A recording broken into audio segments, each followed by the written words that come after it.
예, 할렐루야. 9월 2일 수요 중부 예배를 지금부터 시작하도록 하겠습니다. 우리 여러분이 잘 아시는 찬송인 보혈을 지나 함께 찬양하시도록 하겠습니다. 보혈을 지나 하나님 품으로, 보혈이 지나 아버지 품으로, 보혈이 지나 하나님 품으로 한 걸음씩 나가네. 보혈이 지나 하나님 품으로, 보혈이 지나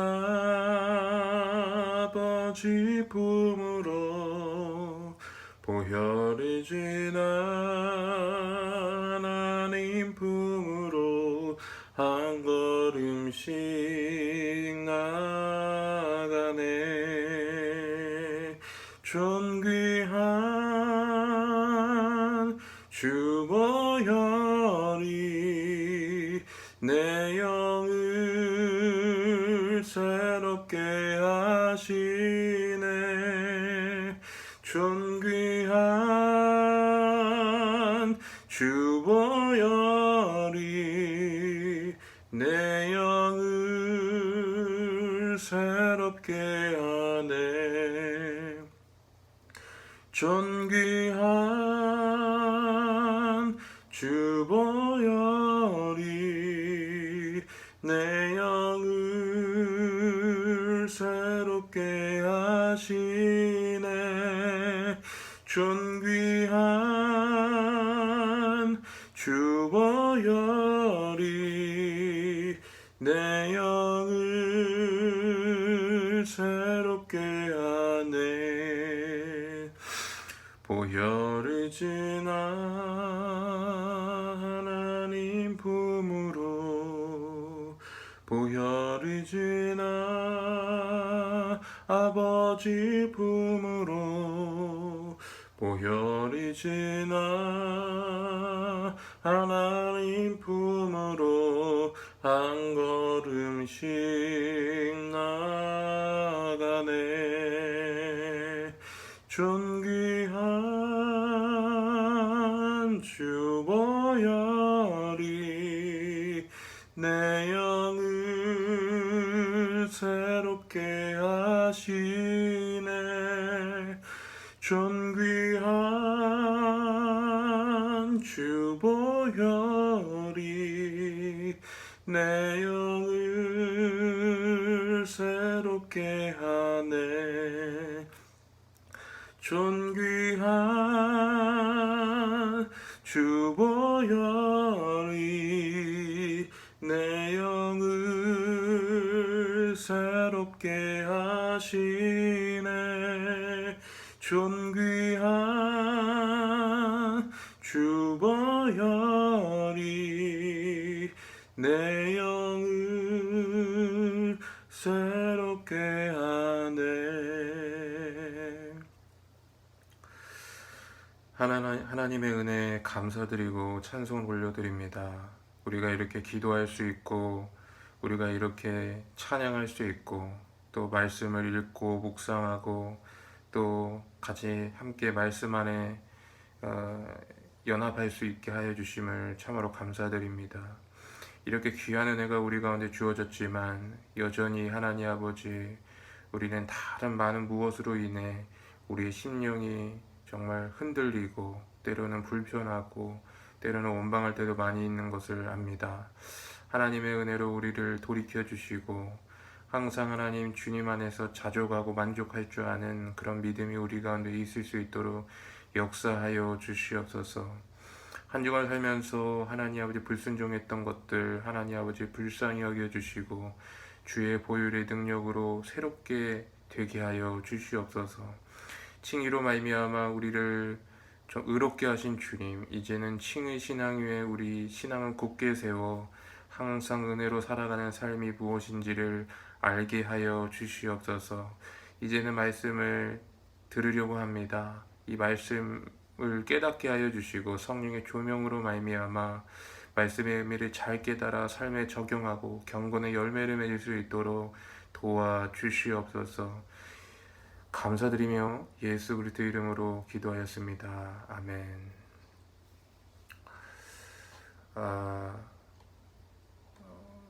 우리 하나님 말씀 보도록 하겠습니다. 우리 하나님 말씀은 로마서 16절 말씀, 1장 16절 말씀입니다. 제가 읽어 올리도록 하겠습니다. 내가 복음을 부끄러워하지 아니하노니 이 복음은 모든 믿는 자에게 구원해 주시는 하나님의 능력이 됨이라. 먼저는 유대인에게요 그리고 헬라인에게로다.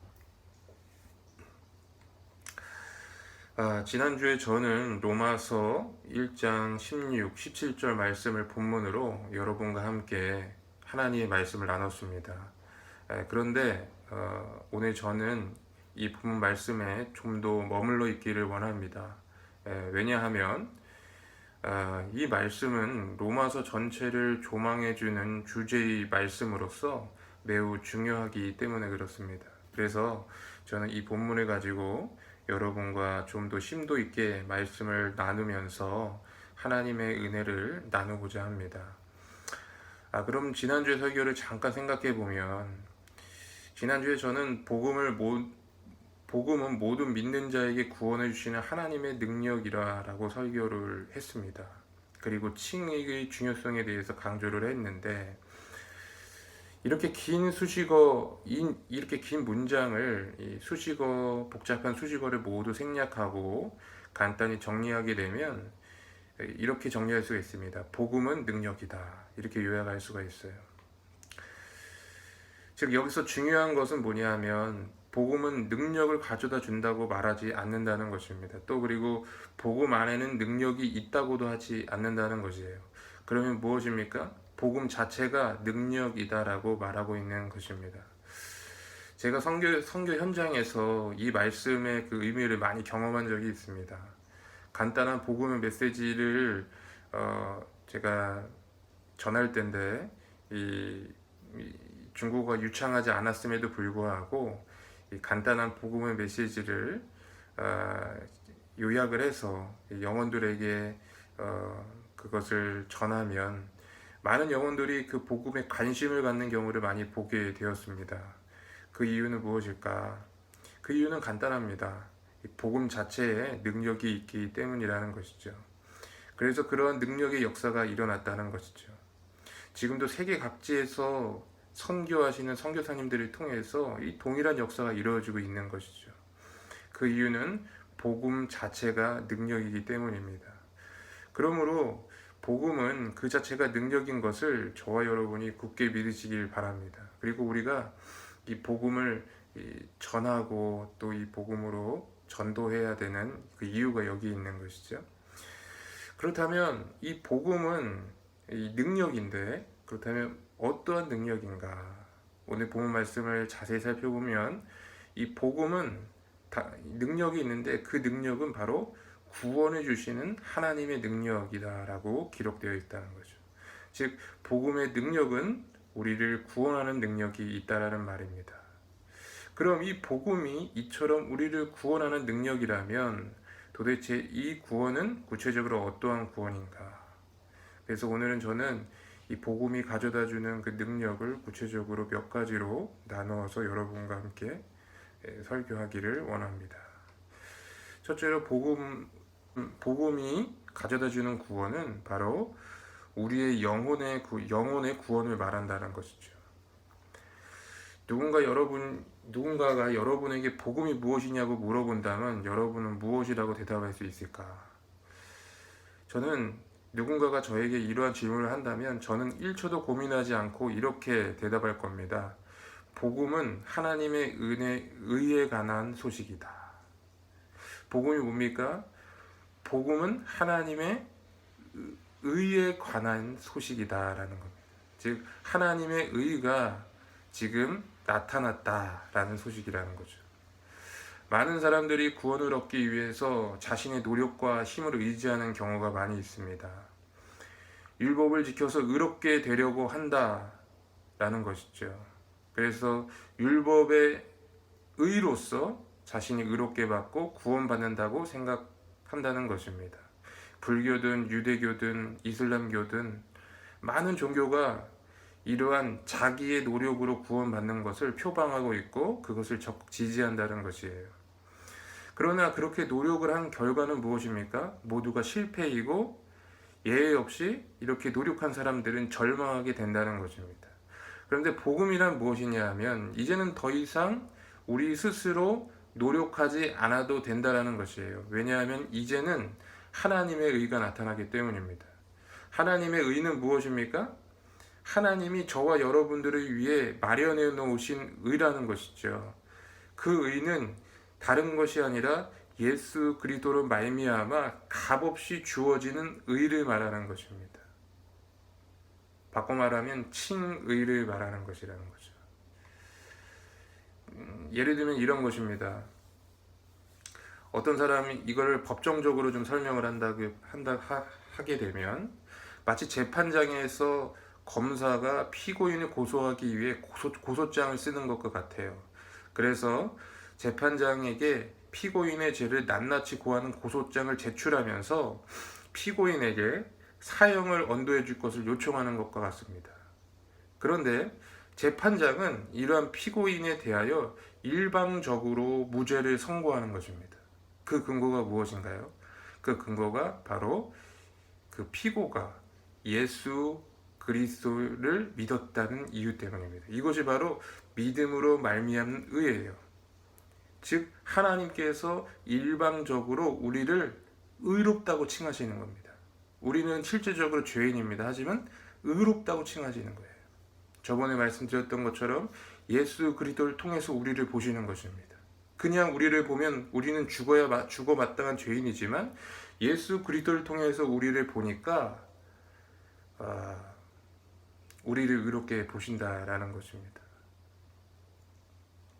그러므로 우리가 이 칭의의 신앙 가운데 우리의 신앙을 굳게 세워야 되는 줄 믿습니다. 원망 불평 할 것이 아닙니다. 오직 은혜로만 살아갈 것을 하나님 앞에 다짐하는 것이죠.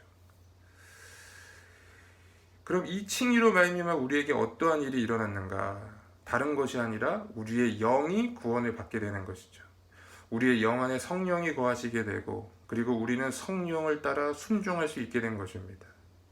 그러므로 저와 여러분은 분명히 해야 할 것이 있습니다. 그것은 뭐냐면 이 은혜의 믿음, 은혜의 교리, 칭의의 교리 위에 저와 여러분의 신앙을 굳게 세우는 것이고 항상 믿음으로 하나님께 나아가고 자신의 힘과 노력을 의지하는 것을 거부해야 합니다. 오직 감사와 찬양을 해야 하고 신앙적인 불평이나 원망을 거부하고 그렇게 나아가야 되는 거예요. 그렇게 할 때 하나님의 은혜가 우리에게 임하고 주 안에서 승리하는 삶을 살게 되는 것입니다. 바라기는 이와 같은 이 칭의의 신앙 가운데 여러분의 신앙을 굳게 세우는 저와 여러분이 되기를 주의는 축복합니다. 아멘. 두 번째로 우리가 좀 살펴봐야 되는 것은 복음은 우리의 혼을 구원한다라는 것입니다. 혼을 구원받는다는 것은 무엇을 의미한다? 우리 앞에서 우리 영이 구원받는다고 했죠. 그러면 우리 혼이 구원받는다라고 하는데 혼이 구원받는다는 것은 무엇을 의미하는 것인가? 이것은 다른 것이 아니라 우리의 생각과 가치관이 변화된다라는 것을 의미하는 거예요. 여러분, 영적 전쟁의 가장 근거가 되는 곳이 어딘지 아십니까? 그것은 바로 우리의 생각입니다. 우리의 생각이 우리의 마음에 작용해서 우리의 행동을 낳는 것입니다. 그래서 우리가 어떤 생각을 하느냐에 따라서 우리의 행동이 결정되어진다는 거예요. 그러므로 거룩한 열매를 맺고 경건한 삶을 살기 위해서는 우리의 생각, 우리의 가치관이 바뀌어져야 된다는 것입니다. 사실 우리는 인류의 시조인 아담의 불순종으로 말미암아 이미 죄 아래 팔렸던 자였습니다. 하지만 예수 그리스도의 속죄로 말미암아 죄의 종에서 하나님의 자녀가 되었어요. 이것은 앞서 말한 칭의를 통해서 이루어진 일이죠. 하지만 우리의 생각과 가치관은 여전히 많은 변화가 필요합니다. 왜냐하면 우리 생각과 가치관은 바로 옛날의 삶에 있어서 많이 익숙해져 있었던 그런 생각이었기 때문에 여전히 죄된 생각, 연약한 생각, 나쁜 생각을 하게 된다라는 것입니다. 그래서 우리는 여전히 자신이 하나님의 자녀이면서도 그 자녀로서의 삶을 살지 못하고 그 자녀로서의 권세를 행사하지 못한다는 것이죠. 좀 예를 들어 설명하면 이런 것과 같습니다. 여러분도 잘 아시는 것처럼 지금으로부터 한 약 150년 전에 미국에는 남북 전쟁이 있었죠. 그래서 남군은 노예 제도 유지를 그런 주장을 했고, 북군은 뭐죠? 노예 제도가 폐지될 것을 주장을 했잖아요. 그래서 여러분 잘 아시다시피 북군의 선봉에 섰던 사람이 바로 아브라함 링컨 아니겠습니까? 그러나 이제 북군의 승리로 사실상 노예 제도가 폐지되었어요. 그런데 재미난 일은 많은 노예들이 여전히 많은 노예들이 자기에게 자유가 주어졌지만 그 많은 노예들이 그것을 잘 이해하지 못했다는 것입니다. 노예 제도는 사라지고 그들에게는 자유의 신분이 주어졌지만, 그러나 많은 노예들이 예전의 주인들을 보거나 예전의 주인들이 자기에게 다가오게 되면 부들부들 떨거나 그 주인에게서 도망쳤다라고 합니다. 그렇다면 왜 이런 현상이 일어났습니까? 왜 이런 현상이 일어납니까? 당시 노예들은 오랜 시간 동안 노예로서 살면서 살아왔기 때문에 그러한 생각을 하게 되는 것이죠. 즉, 그들은 법적으로는 더 이상 노예가 아닌데 경험적으로는 여전히 노예라고 느끼는 것입니다. 그런데 우리들도 이와 똑같은 줄 믿습니다. 우리는 원래 허물과 죄로 죽었던 자들이죠. 그러나 예수 그리스도로 말미암아 은혜로 구원을 받은 자입니다. 즉, 죄의 노예에서 하나님의 자녀가 된 것입니다. 그러나 중요한 것은 우리는 여전히 경험적으로는 죄의 노예인 것 같은 생각을 한다라는 것입니다. 그래서 우리는 항상 연약한 가운데 노출되어 있다라는 것이에요. 그러면 우리는 어떻게 해야 합니까? 이런 상황 가운데서 이 죄된 생각과 가치관으로부터 어떻게 구원을 받을 수 있는가? 바로 로마서 6장 6절의 말씀처럼 옛사람이 예수와 함께 십자가에 못 박힌 것을 믿어야 합니다. 그리고 로마서 8장 13절의 말씀처럼 영으로서 육신을 죽이라라고 말씀하시는 것처럼 우리는 말씀의 진리와 성령의 도우심을 받아 항상 기도함으로써 이러한 죄와 싸우고 이러한 연약함과 싸우고 하나님의 도우심으로 이 연약함 가운데 승리함을 경험해야 한다는 것이죠. 에베소서 5장 26절 27절 말씀에서는 이는 물로 씻어 말씀으로 깨끗하게 하사 거룩하게 하시고 자기 앞에 영광스러운 교회로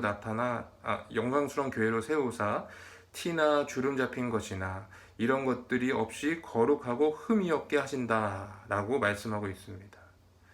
그러므로 우리는 말씀과 기도로 항상 깨어 성령의 도우심을 힘입어 거룩한 열매를 맺고 하나님의 형상을 닮아가야 한다라는 것입니다. 저는 이번 주일에 이제 목사님 설교를 들으면서 그 대목이 이렇게 항상 이렇게 마음에 깊이 남더라고요. 목사님께서 또 이제 인간이신지라 이 코로나 바이러스로 인해서 마음이 되게 침체되고 있었다고 합니다. 사실 저도 이렇게 오랜 시간 동안 함께 모여서 기도하지 못하고 코로나 바이러스가 이렇게 장기화되면서 마음의 침체를 경험하고 있는 경우가 많이 있는데, 목사님께서 하신 말씀이 뭐냐면 이렇게 어려운 10년 가운데 있을 때 이 하나님 앞에 기도하고 말씀을 봤을 때 하나님의 큰 위로가 있었다라고 말씀하시지 않았습니까? 정말 그런 것 같습니다. 여러분, 우리가 말씀과 기도로 우리가 하나님께 나아갈 때 하나님은 우리를 도우시고 성령님은 우리와 함께 하시고 우리의 연약한 생각과 마음이 변화가 되어서 놀라운 거룩함의 열매를 맺는 줄 믿습니다. 여러분, 이것이 바로 성화의 과정이라는 거죠. 그래서 우리가 이 부분을 잘 이해하고 말씀과 기도로 성화를 이뤄가는 저와 여러분이 되어야 되는 줄 믿습니다. 마지막으로 세 번째입니다. 마지막 세 번째는 바로 복음은 우리의 죽을 몸도 구원한다라는 것입니다. 우리의 몸을 구원한다는 것이죠. 로마서 8장 11절 말씀에 보면 예수를 죽은 자 가운데서 살리시는 이의 영이 너희 안에 거하시면 그리스도 예수를 죽은 자 가운데서 살리신 이가 너희 안에 거하시는 그 영으로 말미암아 너희 죽을 몸도 살리시리라. 이렇게 기록되어 있습니다. 이것은 죽음에서 부활하신 예수님이 승천하신 후에 다시 재림하실 때 일어나는 일을 말하는 것으로서 우리의 몸의 구원을 말하고 있는 것입니다. 그런데 여기서 우리가 이 말씀에서 주의해서 살펴봐야 할 것이 있어요. 그것이 뭐냐 하면 이 말씀에서 우리의 육신을 뭐라고 표현하고 있냐면 죽을 몸이라고 표현하고 있다는 것입니다. 즉, 이 말씀의 의미는 우리는 누구나 몸의 죽음을 경험하지만 하나님은 부활의 첫 열매 되신 예수님처럼 우리의 죽을 몸도 다시 살리신다라는 그런 의미라는 것이죠. 즉, 우리의 몸의 부활을 말하고 있는 것입니다. 여러분, 우리가 분명히 알아야 할 것이 있습니다. 우리 모든 인간들은 몸의 부활을 경험할 것입니다. 그런데 어떤 이는 영광스러운 부활로 임하고 또 어떤 이는 심판의 부활을 한다는 것이죠. 저는 요한 계시록을 묵상할 때 이 육신의 부활을 한번 생각해 본 적이 있어요. 말씀에서처럼 부활의 첫 열매 대신 예수님이라고 표현했다는 거예요. 가장 처음으로 인간으로서 부활하신 분이잖아요. 그런데 이후에 다시 예수님이 재림하실 때 저와 여러분도 이제 육신이 부활할 것입니다. 그러면서 이런 생각을 한번 해본 적이 있어요. 지금은 암으로 고통스러운 시간을 보내고 있잖아요, 제가. 그런데 마지막 날에 예수님이 이 땅에 재림하실 때 나팔 소리와 함께 제 온전한 몸이 부활하는 겁니다. 암도 없고 고통도 없고 연약함도 없고 주님의 몸처럼 영광스럽게 부활하는 겁니다. 그때는 몸에 힘이 있고 활력이 있고 온전한 모습이 있는 거예요.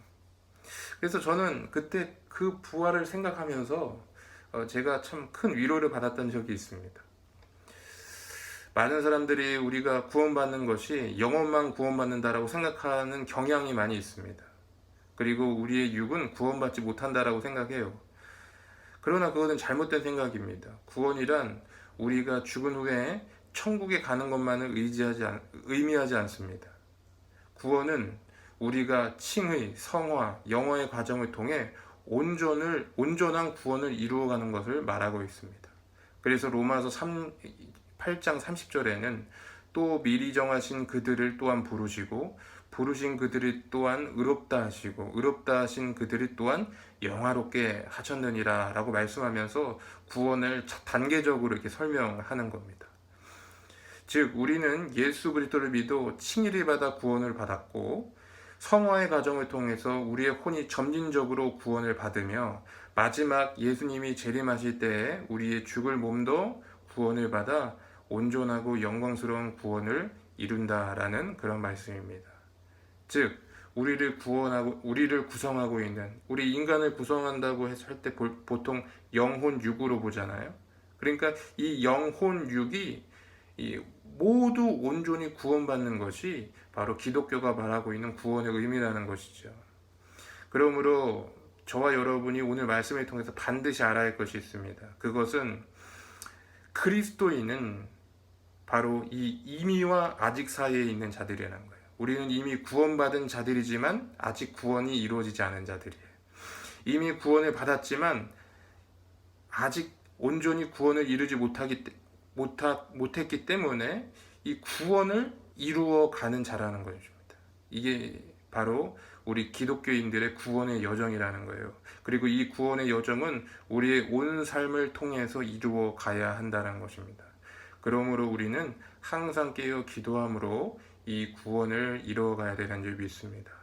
바라기는 오늘 말씀을 통해서 항상 우리가 서 있다라고 생각하지 않고 항상 넘어질까 조심하는 저와 여러분이 되기를 주의 이름으로 축복합니다. 우리는 이미 구원 받았지만 여전히 구원을 이루어가는 자들인 줄 믿습니다.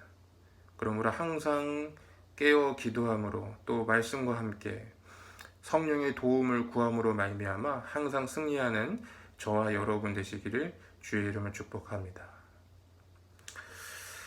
하나님 감사합니다. 오늘 이렇게 말씀을 통해서 구원의 의미를 깨닫게 하여 주심을 감사합니다. 항상 우리로 말미암아 깨어있게 하여 주시고 항상 기도로 말미암아 하나님 앞에 나아가게 하여 주시고 성령의 도움을 따라 살아가는 사람 되게 하여 주시옵소서. 이 과정 가운데 항상 믿음으로 의지하게 하여 주시고 나의 행위나 노력을 거부하고 오직 은혜로 주님 앞에 서 있는 자 되게 하여 주시옵소서. 오늘 하루도 승리하게 하여 주시고 힘있게 살아가게 하여 주시고 항상 감사와 찬양이 끊이지 않는 그 은혜의 삶을 살 수 있도록 허락하여 주시옵소서. 감사드리며 예수 그리스도 이름으로 기도했습니다. 아멘.